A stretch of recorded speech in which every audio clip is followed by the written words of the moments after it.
Alors, prenons maintenant les exercices de la page 136. Première question, en se remémorant le cheminement qu'on a suivi lors de l'activité 1, répondons aux questions suivantes. Un corps en équipe de force, c'est-à-dire la force résultante s'exerçant sur lui est nulle, peut-il être en mouvement? La réponse est oui. Il peut être en mouvement. Ça, c'est une erreur fréquente. Il y a beaucoup qui pensent que si on est en équilibre, ça veut dire que on doit être immobile. Non. On peut être en équilibre et être en mouvement à condition d'être à vitesse constante. D'être en mouvement à vitesse constante en ligne droite. Autrement dit, d'avoir une accélération nulle.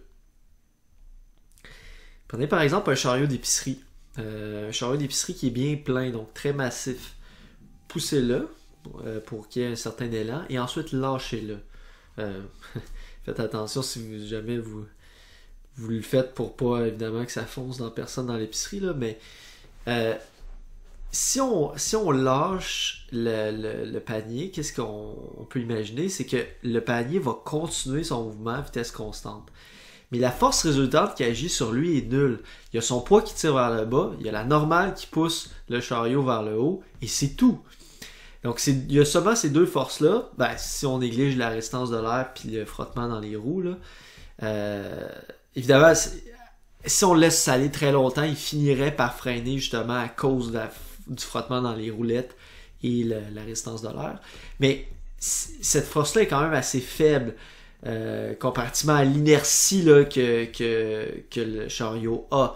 Donc, il va continuer comme ça à vitesse presque constante là, pendant un bon bout de temps. Et pourtant, il est en équilibre de force. Fait un objet peut être en équilibre de force et être en mouvement, mais c'est à vitesse constante.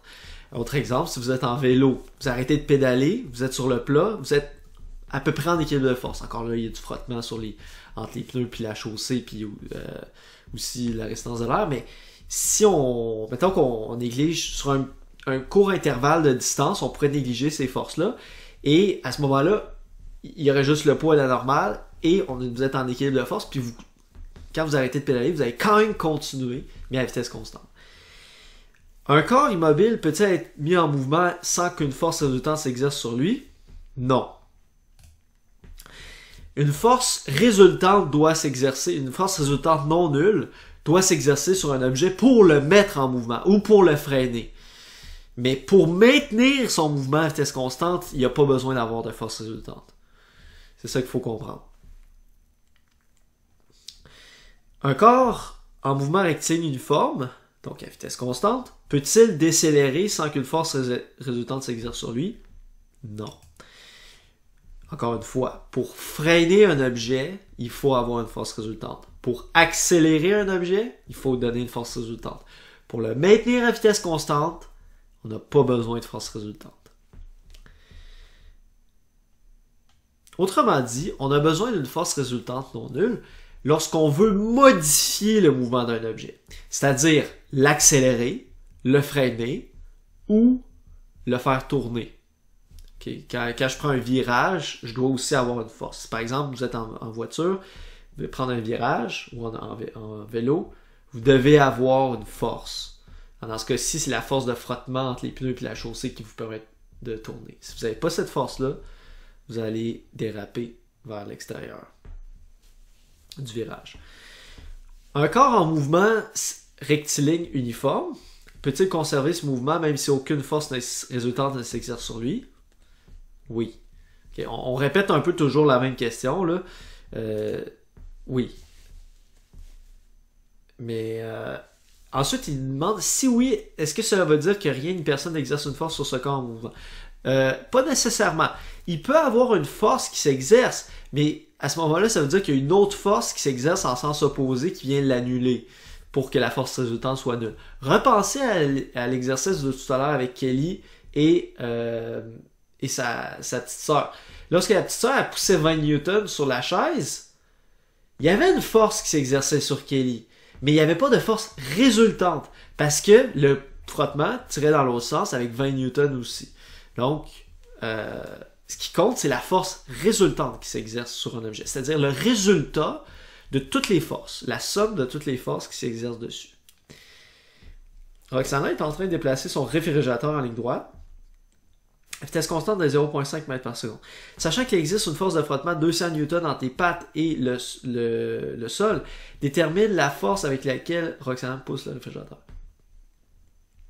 En fait, ici, c'est la clé, c'est de voir le terme vitesse constante. Vitesse constante veut donc dire que la force résultante est nulle.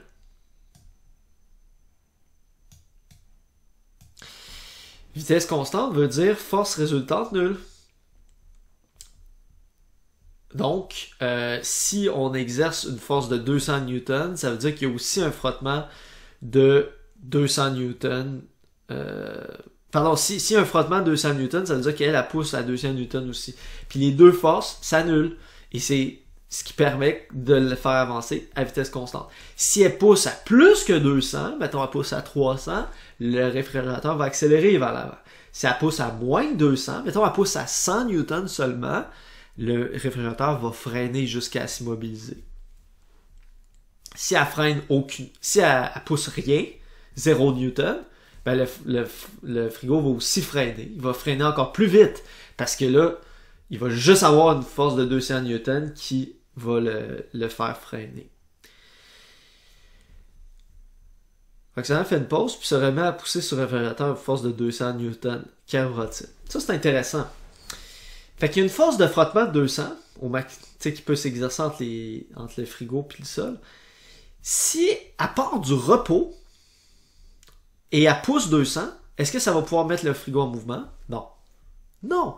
Parce que si elle pousse 200 puis qu'il y a une force de frottement de 200, c'est en équilibre. Fait qu'elle ne peut pas modifier l'état de mouvement avec un équilibre.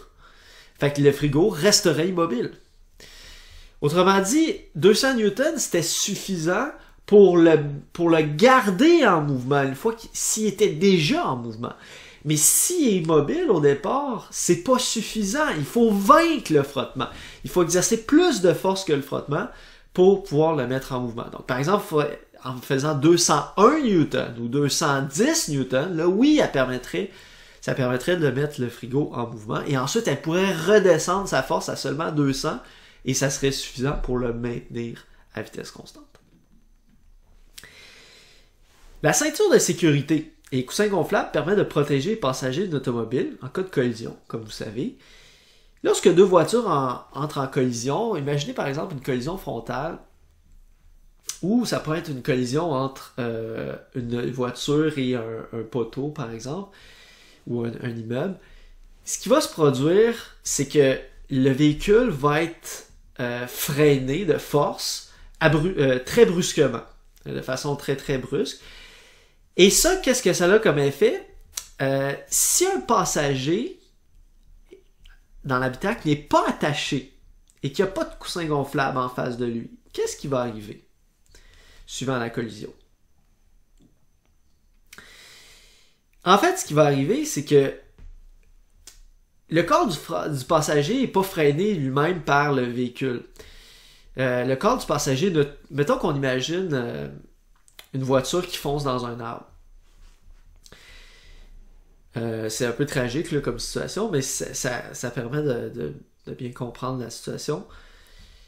Le véhicule, lui, va être forcé de freiner de façon très brusque par la collision avec l'arbre. Le passager, lui, ne touche pas directement à l'arbre. Donc, lui, en fait, le corps du passager, il va comme vouloir, entre guillemets, continuer son mouvement. C'est la tendance des corps à toujours vouloir persévérer dans leur état de mouvement actuel. Fait que, par son inertie, autrement dit, l'élan du passager vers l'avant va comme amener son corps à continuer vers l'avant. Et donc, s'il n'y a pas de ceinture pour le retenir, ben il va carrément continuer son mouvement et traverser le pare-brise. Fait que, évidemment, c'est extrêmement... c'est le plus souvent mortel, ce genre d'accident-là, bien entendu. Donc, c'est pour ça qu'existent les ceintures de sécurité. La ceinture, en fait, elle va permettre de freiner le passager et de l'empêcher, donc, de traverser le pare-brise. Donc, autrement dit, ça va permettre à la personne de rester solidaire avec la voiture. Solidaire, c'est comme rester collé, si on veut, avec son siège, plutôt que d'être projeté vers l'avant. Mais qu'est-ce qui le projette vers l'avant? C'est vraiment son inertie. Okay? C'est pour ça que on parle de cette situation-là ici. C'est que c'est une illustration du principe d'inertie. L'inertie, c'est l'élan. L'inertie, c'est un mot savant pour dire l'élan.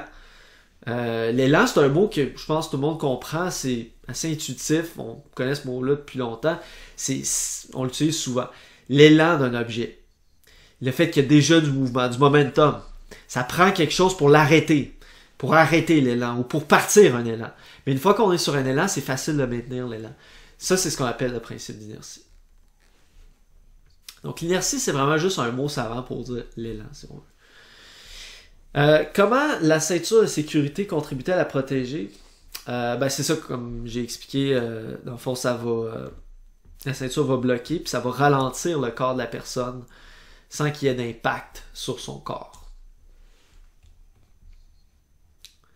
Les coussins gonflables vont avoir le même effet. Donc, ils vont permettre de freiner en se déployant. Les coussins gonflables, le passager va foncer dans le coussin et ça va l'amortir, ça va amortir